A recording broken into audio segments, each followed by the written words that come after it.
Okay sir, ಮೋದಿಯವರನ್ನು ಸಹ ಇತ್ತೀಚೆಗೆ ಸಮಾವೇಶದಲ್ಲಿ ಭೇಟಿಯಾದ್ರಿ ತಾವು.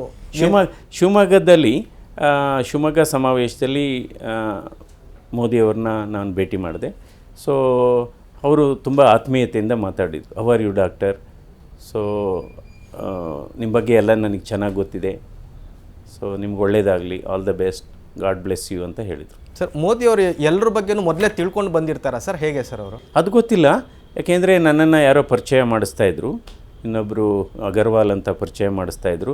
ಆ ಪರಿಚಯ ಮಾಡಿಸೋ ಮಧ್ಯದಲ್ಲೇ ಇನ್ನೂ ಅವರು ನನ್ನ ಹೆಸರನ್ನೇ ಅವರು ಕಂಪ್ಲೀಟ್ ಮಾಡಿಲ್ಲ.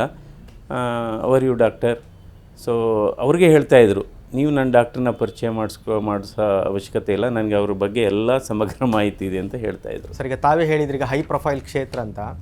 ಬೆಂಗಳೂರು ಗ್ರಾಮಾಂತರ ಲೋಕಸಭಾ ಕ್ಷೇತ್ರದಲ್ಲಿ ಪಾರದರ್ಶಕ ಚುನಾವಣೆ ಆಗುತ್ತಾ?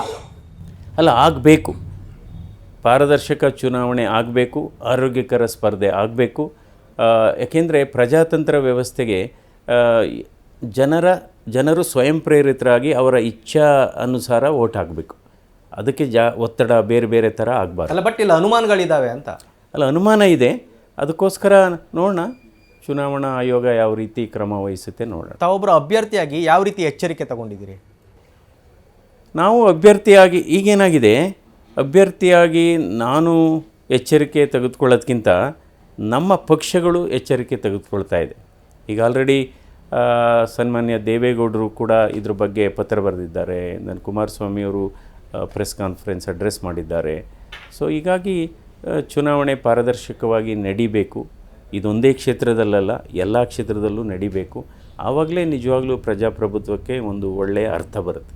ಸರ್, ಭಾಳ ಕಠಿಣವಾಗಿರ್ತಕ್ಕಂಥ ಸ್ಟ್ರಿಕ್ಟ್ ಆಗಿರ್ತಕ್ಕಂಥ ಆಫೀಸರ್ಸ್ಗಳನ್ನು, ಚುನಾವಣಾ ಅಧಿಕಾರಿಗಳನ್ನು ಏನಾದರೂ ಡಿಮ್ಯಾಂಡ್ ಇಟ್ಟಿದ್ದೀರಾ ಸರ್?